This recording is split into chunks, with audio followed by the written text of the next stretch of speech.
Salut à tous, je suis très heureux de vous retrouver.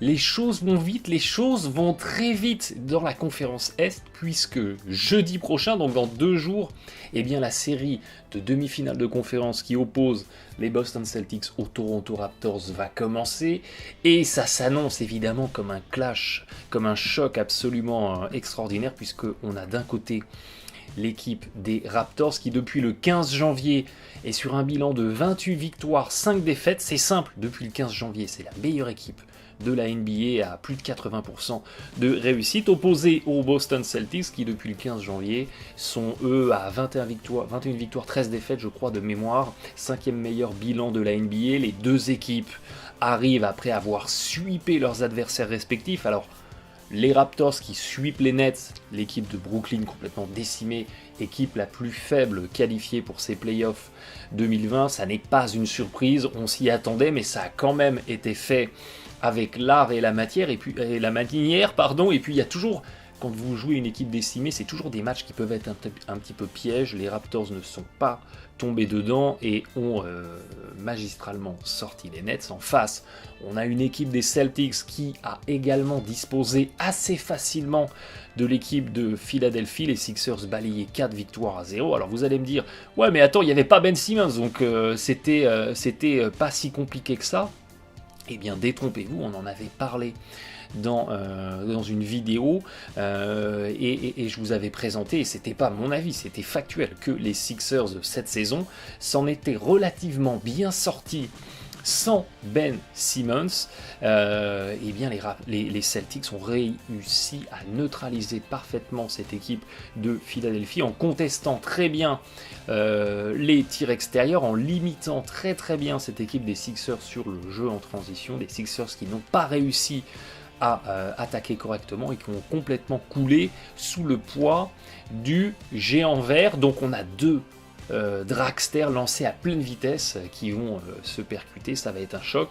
Quoi qu'il arrive, après le match de jeudi, il y aura une des deux équipes qui aura enregistré sa première défaite en play-off, et je vous propose via cette petite preview d'essayer de comprendre les enjeux de cette série et les forces et les faiblesses de chacun pour essayer de dégager une tendance. Donc on le disait, depuis le 15 janvier, les Raptors 11e meilleure attaque de la NBA, 2e meilleure défense. En face, les Celtics 5e attaque, 7e défense. Donc on a deux groupes qui sont homogènes, on a deux équipes polyvalentes qui peuvent à la fois bien attaquer et bien défendre. Pourquoi j'ai pris le 15 janvier ? Parce que grosso modo c'est la deuxième moitié de la saison NBA, donc c'est toujours bien d'avoir dans la dernière ligne droite le comportement des équipes. Parce que ce qui s'est passé en NBA en novembre 2019, c'est déjà tellement loin que ça n'est plus significatif. Donc prenons la dernière ligne droite, vous allez me dire ce qui s'est passé en février 2019, c'était loin aussi. Mais c'était un peu moins loin. Donc on va s'appuyer vraiment sur cette dernière ligne droite pour évaluer ces équipes. Donc deux équipes qui sont en polyvalence. On n'a pas deux caricatures avec soit attaque only, soit défense only. On a vraiment des équipes polyvalentes. Des équipes qui peuvent prétendre à une finale NBA, qui peuvent prétendre à un titre. Dès lors que vous pouvez bien attaquer et bien défendre, vous avez le ticket qualificatif pour être labellé contender. Ce qui est intéressant avec cette attaque des Celtics, 5e meilleure attaque de la NBA depuis le 15 janvier, c'est que cette attaque des Celtics, elle n'est pas spécialement basée sur la réussite au tir, parce que regardez, on a 5e attaque au global, mais on n'a que 8e meilleure attaque de la NBA sur les tirs tentés tout près du cercle. Alors 8e c'est déjà bien, mais c'est moins bien que 5e. On est 7e sur la réussite au tir à mi-distance, et on est 13e sur la réussite sur les tirs à 3 points. On est vraiment pas mal ici sur le côté gauche, mais globalement on n'a aucun pourcentage de réussite dans les 3 compartiments du terrain qui est supérieur à ce classement de 5e au général. Et quand on regarde le true shooting, donc c'est-à-dire le pourcentage au tir réel qui pondère tir à 2 points et 3 points et les lancers francs, on trouve la 9e réussite. C'est donc qu'à côté du tir, eh bien, il y a des Celtics qui sont en capacité d'aller provoquer des fautes et donc d'aller chercher des pourcentages, des points à très haut pourcentage sur la ligne des lancers, et on a le 5e free throw rate de la NBA, c'est-à-dire la 5e plus haute fréquence de lancers francs tentés de la part de cette équipe des Celtics. Donc l'équipe des Celtics, on est en agressivité, on est en tonicité, on va faire tomber les fautes et on a des très bons tireurs de lancer pour aller mettre des points sur la ligne. On est également une très bonne équipe de rebond offensif. Ce qui fait que tous ces tirs de champ qui sont tentés avec un pourcentage qui est déjà correct, mais quand ils sont manqués, ils sont récupérés derrière grâce à des rebonds offensifs, et il y a une deuxième opportunité, il y a une deuxième chance derrière de marquer, et c'est la 3e équipe de la NBA qui perd le moins de ballons. Donc, pour schématiser du côté des Celtics, on tire pas trop mal, mais on est très agressif, on tente des lancers, on est très agressif, on va arracher des rebonds offensifs, et on perd peu de ballons, on est très rigoureux balle en main, et on a du coup comme ça une efficacité offensive qui est tirée vers le haut et qui permet à Boston d'avoir la 5e meilleure attaque de la NBA, une attaque des Celtics, et ça c'est important pour comprendre la suite, qui est quand même plus à l'aise dans une attaque en transition, donc dans du jeu rapide, où on a la 5e meilleure efficacité de la NBA que dans une bataille mi-terrain, que dans une guerre de tranchées.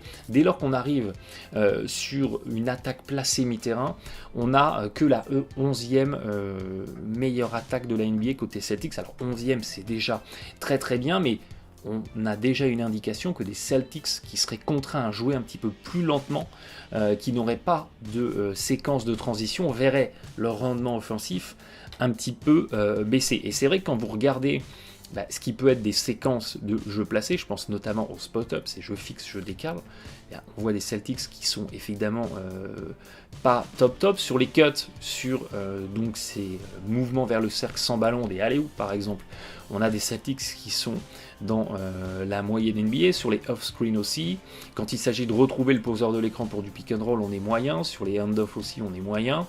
Donc, sur toutes les séquences placées, mis à part le pick and roll, mais attention, le pick and roll, même si on est excellent côté Celtics, on est les 3e plus efficaces de la NBA, c'est 0,97 points par possession. Donc c'est très loin du 1,10 points par possession de la moyenne NBA en attaque. Donc dès lors qu'on tombe un peu dans une guerre de tranchées mi-terrain, on a des Celtics qui ne sont pas forcément à l'aise, qui ne sont pas forcément en efficacité. Et puis on a une attaque des Celtics qui fonctionne beaucoup sur le pull-up, c'est-à-dire sur l'autocréation. Et ça rejoint ce qu'on trouvait ici, avec beaucoup de pick and roll, avec un petit peu d'isolation. On a des Celtics avec Kemba Walker, avec Jalen Brown, avec Jason Tatum, avec Gordon Hayward avant quand il était encore là, avec un peu Marcus Smart. On a beaucoup de Celtics qui existent en sortie de dribble. C'est je prends un écran et je fais ma petite élévation à 3 points ou à mi-distance et je vais scorer comme ça. Du côté de Boston, on a la 2e plus grosse fréquence de tirs en pull-up et la 2e meilleure réussite de la NBA sur les tirs au pull-up. Et à contrario, on a l'une des plus faibles fréquences sur les catch and shoot. Donc on a une attaque des Celtics qui va plutôt être en première intention. Le danger va plutôt venir du porteur de balle que du joueur qui va être laissé tout seul à l'opposé ou que de l'intérieur qui aura posé l'écran. Et ça encore, c'est une information à avoir en tête pour apprécier le duel face aux Raptors. Et justement, cette attaque des Celtics, quand on la transpose sur la défense Raptors, eh bien ça va être très intéressant. Alors là c'est pas Raptors, c'est pas Celtics pardon, c'est Raptors, je me suis trompé dans le slide, mais donc c'est Raptors, 11e meilleure attaque de la NBA, et on retrouve une attaque des Raptors qui est pas forcément à l'aise très près du cercle comme les Celtics, qui est clairement pas à l'aise à mi-distance. Regardez, il y a du bleu partout. On est en mode glaçon à mi-distance, on a une attaque des Raptors qui va vraiment trouver de l'efficacité et qui va être prolifique derrière la ligne à 3 points, où on a la 6e meilleure réussite de la NBA, spécialement above the break, là, donc c'est ici, sur la partie en arc de cercle, on a une très très belle réussite, supérieure de au moins 3 points de pourcentage par rapport à la moyenne NBA, donc on a une attaque des Raptors qui existe en efficacité derrière la ligne à 3 points et qui a aussi de belles capacités de provocation de faute pour aller chercher des points au pourcentage sur la ligne, avec par contre à contrario des Celtics, pas la rigueur bostonienne en termes de conduite de balle. On est la 19e équipe qui perd le plus de ballons, et certainement pas la surprésence au rebond offensif pour aller récupérer en deuxième intention les tirs qu'on aurait manqué. Ça, c'est quelque chose qui n'est pas dans l'ADN des Raptors. Et on retrouve des Raptors comme les Celtics qui sont très très très à l'aise en transition, et ça tombe bien parce que c'est une très grosse défense. Donc tous les tirs compliqués forcés, tous les ballons, toutes les balles arrachées, toutes les pertes de balles provoquées, eh bien, sont convertis derrière en du jeu rapide.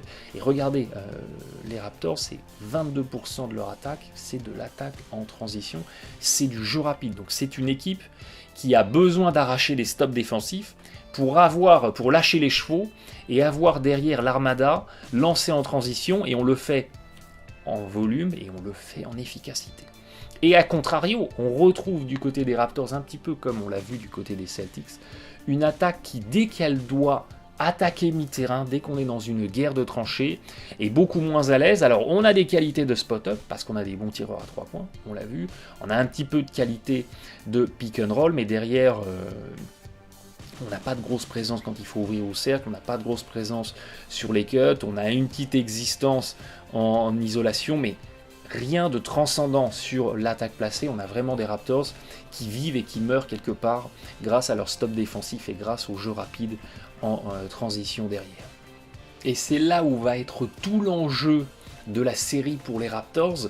Des Raptors dont il n'y a rien en défense qu'ils ne savent pas faire correctement, voire très très bien, voire en excellence. Regardez la défense des Raptors, mis à part un petit peu sur le pick and roll où ils sont classés 10e, mais c'est absolument spectaculaire à quel point cette défense des Raptors, c'est une défense élite pour la contestation des tirs, pour le repli défensif, pour la défense des cuts, de l'isolation, bref.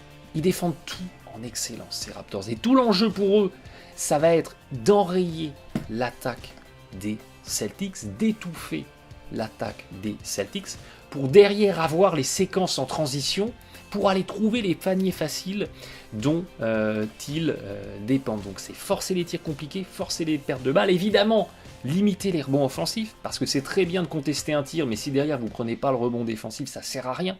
Si on a un counter qui remonte en claquette dunk juste après, eh bien toute la séquence défensive n'aura servi à rien, et c'est là tout l'enjeu de ces Raptors, c'est bien défendre pour réussir à bien attaquer. Le cheminement pour Toronto commence ici, en misant tout sur la défense. Ça tombe bien, c'est ce qu'ils arrivent à faire le mieux. Et quand vous regardez effectivement les play types comme ça, superposés, attaque Celtics versus défense Raptors, vous comprenez en un clin d'œil effectivement que cette défense des Raptors, elle a parfaitement les capacités d'aller étouffer l'attaque des Celtics, parce que regardez, mis à part sur le pick and roll où on peut avoir une petite domination Celtics, mais je vous rappelle que les séquences de pick and roll, c'est pas des séquences à haut pourcentage, c'est pas des séquences à haute valeur ajoutée qui rapportent beaucoup d'efficacité en attaque. Mis à part dans ces compartiments-là, dans tout ce que les Celtics font d'autre, je pense notamment au spot-up, je pense notamment à la transition, on a une défense Raptors qui est supérieure, et donc qui peut complètement étouffer l'attaque Celtics, et ça va être tout l'enjeu de la série pour les Raptors. Après, attention, n'oublions pas que cette équipe de Toronto, ça n'est que la 16e équipe au rebond défensif. Donc on a un petit malus au rebond défensif face à une équipe qui attaque beaucoup le rebond offensif. Donc il peut y avoir un avantage Celtics dans ce compartiment-là, et des Celtics qui seraient à 35-36% de rebond offensif, qui auraient des deuxièmes opportunités derrière des bonnes séquences def des Raptors. Eh bien on aurait une défense des Raptors qui prendrait un petit peu de plomb dans l'aile.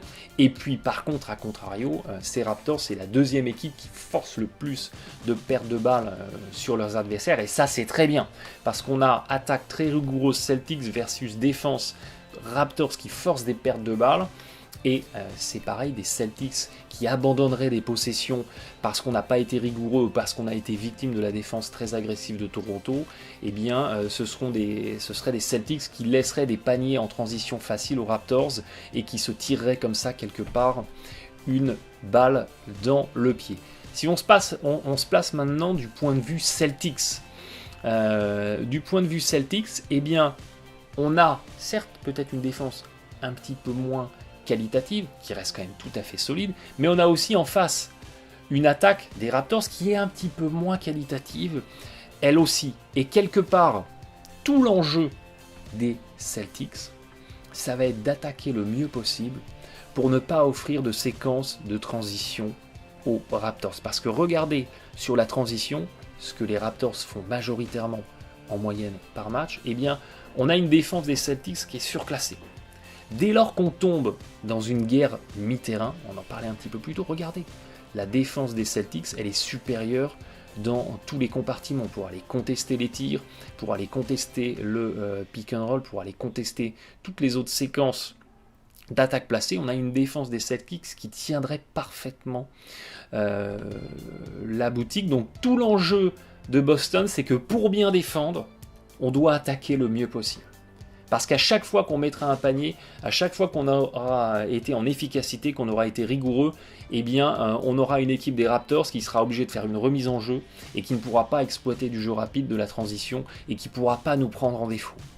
Voilà tout l'enjeu, et c'est exactement ce qu'on a vu dans les 4 matchs qui ont opposé ces deux équipes durant la saison régulière.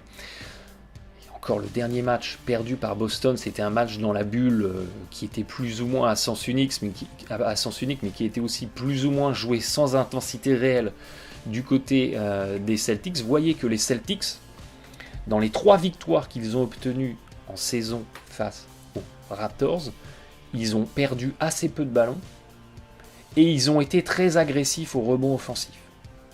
Résultat, eh bien, ils ont un pourcentage au tir réel à 55 qui est pas fou. C'est pas fou. Mais avec ce 55 au tir réel, ils sont allés chercher 114 points pour 100 possessions, ce qui est supérieur à leur rendement moyen. Et donc, on a des Celtics qui, avec de la rigueur, avec des paniers en deuxième intention au rebond offensif, ont réussi à aller dominer. Parce que vous voyez que le net rating c'est plus 14. Ils ont réussi à aller dominer cette équipe des Raptors. Et à contrario, dès lors qu'on a commencé à perdre un petit peu plus de ballons et qu'on n'a pas eu d'opportunité en deuxième intention, eh bien on a des Raptors qui se sont imposés. Donc l'équation, elle est parfaitement simple pour les Celtics et elle est également parfaitement simple pour les Raptors. Et puis ce qui va être passionnant, c'est que sur chaque poste et sur l'opposition des bancs, eh bien on a des joueurs qui vont pouvoir se rendre coup pour coup, avec un Tatum versus un Siakam, avec un Jalen Brown contre un Anunoby, avec un Kyle Lowry face à Kemba Walker, avec un Van Vliet face à Marcus Smart, avec un Daniel Theis versus Pau Gasol, avec un Ibaka versus Kanter. Alors je peux déjà vous annoncer que Ibaka versus Kanter, on va s'en sortir avec 3 ou 4 techniques de chaque côté sur l'intégralité de la série, voire plus. Ces deux-là vont passer la série à se chercher des poux. Mais sur les jeux des oppositions, ça va être absolument passionnant, puisque sur chaque poste, on a vraiment une mini-rivalité, un mini-match dans le match, et ça match très bien des deux côtés. Et puis, au-delà de l'opposition sur le terrain, on a une opposition entre deux coachs d'un excellent calibre en NBA. Ça promet des batailles tactiques, ça promet des ajustements sur l'ajustement sur l'ajustement, sur des guerres stratégiques. Ça va être absolument passionnant. D'ailleurs, il y a peut-être une chose qu'on va pouvoir constater dans cette série, c'est des Raptors qui, en opportunité, choisissent d'utiliser, par séquence évidemment, mais par séquence de manière assez fréquente, de la défense de zone, parce que je vous rappelle que cette saison, les Raptors, c'était la 3e équipe de la NBA à utiliser le plus la zone. Alors ça représentait que 7% de leur défense, ça représentait pas grand-chose, mais sur un match joué en 100 possessions, ça fait quoi ? Ça fait 6-7 possessions défendues en zone. Et pourquoi les Raptors pourraient l'exploiter ? Parce que cette saison, quand les Celtics ont été opposés à de la zone, eh bien, ils ont souffert. Là où face à de l'indiv, ils s'en sortent bien, face à de la zone, ils ont souffert. Il y a eu un vrai décrochage dans leur efficacité, et on pourrait très bien imaginer un coach Nurse lancer, comme il l'avait fait en finale face aux Warriors, lancer des séquences de zone pour essayer d'enrayer un petit peu l'attaque des Celtics. La zone, c'est parfait pour neutraliser le pick and roll, vous chargez sur le porteur de balle. On a vu que cette équipe des Celtics, c'est une équipe qui est plutôt en génération d'attaque balle en main. Il y a beaucoup de pull-up. Avec de la zone, vous neutralisez très très bien ces séquences. Donc ça sera à suivre aussi. Le pari éventuellement des Raptors pour lancer un petit peu de zone. Et puis, c'est une série où, alors que désormais, traditionnellement en NBA, les yeux sont fixés sur la réussite à 3 points pour déterminer l'enjeu du match. En gros, l'équipe qui aura été la plus à droite à 3 points s'impose. Dans une NBA où on en est de plus en plus arrivé à ce constat, là on a une série qui va tourner autour des indicateurs traditionnels. C'est-à-dire l'équipe qui aura provoqué le plus de fautes, tenté le plus de lancers, l'équipe qui aura perdu le moins de ballons, et l'équipe qui aura été la plus agressive au rebond offensif. Au-delà de l'adresse à 3 points, qui évidemment va peser pour les deux équipes, au-delà de l'adresse à 3 points, il faudra vraiment être concentré sur ces facteurs, parce que ce sont des facteurs déterminants, notamment côté Celtics pour exister en attaque, et évidemment du coup côté Raptors pour neutraliser l'attaque des Celtics. Et puis il y aura dans un dernier temps aussi l'absence de Gordon Hayward à combler du côté de Boston, et puis peut-être l'absence ou la gêne de Kyle Lowry à qui on a diagnostiqué une entorse. Alors si ça l'impacte comme ça a impacté Luka Doncic, je pense que les Raptors vont être très contents. S'il est un petit peu plus gêné, pareil, ça pourra être handicapant, parce que Gordon Hayward, cette saison du côté des Celtics, avait vraiment une belle contribution. Regardez, quand il était sur le terrain, on avait des Celtics à plus 8 en différentiel attaque-défense, on tombait à plus 4 quand il n'était pas là.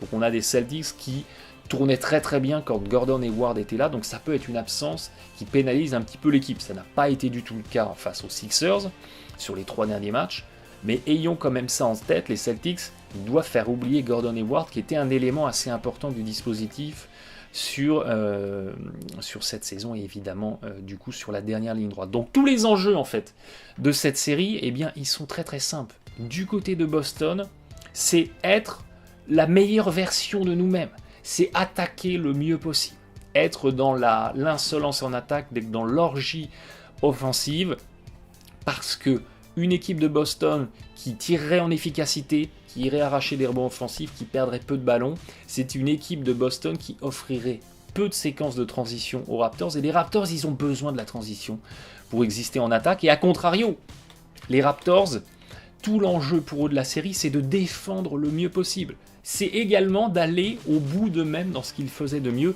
défendre le mieux possible, contester le mieux possible toute l'attaque de Boston, neutraliser sur le pick and roll, neutraliser sur les spot-up, forcer des pertes de balles, bloquer au rebond. Tout l'enjeu des Raptors est là, parce que des Celtics sans maladresse, avec des rebonds longs, avec des passes mal ajustées, c'est des Raptors qui se trouvent en open court, qui se trouvent en opportunité de jouer en contre-attaque, et c'est le cœur de leur dispositif offensif. Donc ça va vraiment être passionnant, parce qu'on a deux équipes qui abordent cette série dans l'obligation, non pas de se réinventer, mais dans l'obligation de complètement aller à l'excellence de ce qu'ils font déjà bien. Et c'est ça qui va être passionnant, parce qu'on va avoir l'équipe d'attaque qui va chercher à attaquer le mieux possible, l'équipe de défense qui va chercher à défendre le mieux possible, et on n'est pas obligé d'essayer d'emprunter des chemins de traverse pour essayer de surclasser l'adversaire. Il faut juste qu'on soit en excellence sur ce qu'on fait déjà bien. Donc c'est la série des confirmations.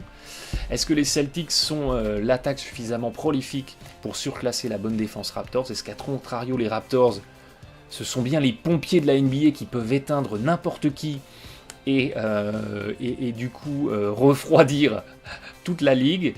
Ça sera évidemment à suivre. Je serais vraiment très surpris que cette série aille en moins de 6 ou 7 matchs, tant le rapport de force semble homogène, et tant ça semble vraiment être un clash, un choc frontal, avec le feu d'un côté, l'eau de l'autre, qui l'emportera? Est-ce que les éléments, est-ce que la logique de confrontation des éléments sera respectée? Évidemment, on suivra ça de près.